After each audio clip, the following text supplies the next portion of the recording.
Bike காணாம போச்சுன்னா ஒரு கோவம் வரும்னு சொல்ல வந்தேன். அதுதான் நேற்று சொல்ல வந்தேன். ஒரு கோவம். அந்த கோவத்துல நிறைய நேரங்கள்ல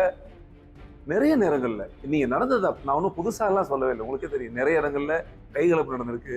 ஆணவ படுகொலைக்கு எதிரானவன் இல்லை என்றும் தான் காதலர்களின் பெற்றோர்களை நினைத்துதான் அக்கறை கொண்டேன் எனவும் நடிகரும் கவுண்டம்பாளையம் இயக்குனருமான ரஞ்சித் கையெடுத்து கும்பிட்டு கேட்டுள்ளார். இன்னைக்கு ஆணவ கொலைக்கு எதிரானவன் சொல்லி சொல்றீங்க. இன்னைக்கு காலையிலே ஆணவ கொலைங்கிறது வன்முறை ஆகாது, அது அக்கறைங்கிற மாதிரி. நல்ல இதுக்கு தான் நான் உணர்த்துக்கு முன்னாடி சொன்னேங்க.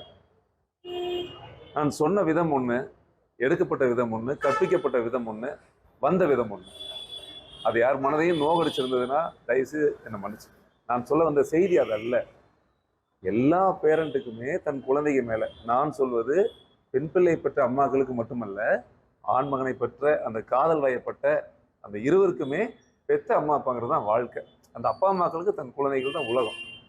ஸோ தன் மகன் நான் என்ன சொல்ல வந்தேன் நேற்று கூட, பைக் காணாம போச்சுன்னா ஒரு கோவம் வரும்னு சொல்ல வந்தேன். அதுதான் நேற்று சொல்ல வந்தேன். ஒரு கோவம். அந்த கோவத்துல நிறைய நேரங்கள்ல நீங்க நடந்தது நான் ஒன்றும் புதுசா எல்லாம் சொல்லவே இல்லை. உங்களுக்கே தெரியும். நிறைய இடங்கள்ல கைகலப்பு நடந்திருக்கு, அடிதடி நடந்திருக்கு, நிறைய நேரங்கள்ல ஒரு கலவரமே நடந்திருக்கு, பெரிய தகராறு நடந்திருக்கு. இரு சைடும் சொல்றேன். அதே நேரத்துல வன்முறையெல்லாம் வெடிச்சிருக்கு, உயிர் பலி ஆயிருக்கு. ஸோ அதனால அந்த அக்கறையின் காரணமா தான் இருவரும் சண்டை போட்டுக்கிறாங்க. ஆனா அது நடக்கிற அந்த இடத்துல போய் நிக்குது. அதுக்கு தீர்வான ஒரு படம் எடுத்திருக்கேன்னு சொல்லுவாங்க. நான் தயவு செய்து நீங்க இதைத்தான் எனக்கு நான் கொஞ்ச நேரத்துக்கு முன்னாடி நான் அதை சொல்ல வந்தேன். நான் ஆணவ கொலைக்கு ஆதரவானவன் அல்ல அல்ல அல்ல. அது தயவு செய்து அதுக்கு ஒரு முற்றுப்புள்ளி வச்சிருங்க. ஏன்னா அது ரொம்ப தவறா இருக்கு. சட்டத்தை மதிக்கிறவன் நான், சட்டத்துக்கு எதிராக இருக்க மாட்டேன். எல்லா தாய் தந்தையும் மதிக்கிறோம் நம்ம.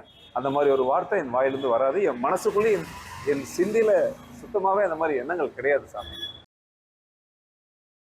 செய்திகளை உள்ளது உள்ளபடி தெரிந்து கொள்ள ரெஃப்ளெக்ட் நியூஸை சப்ஸ்கிரைப் பண்ணுங்க.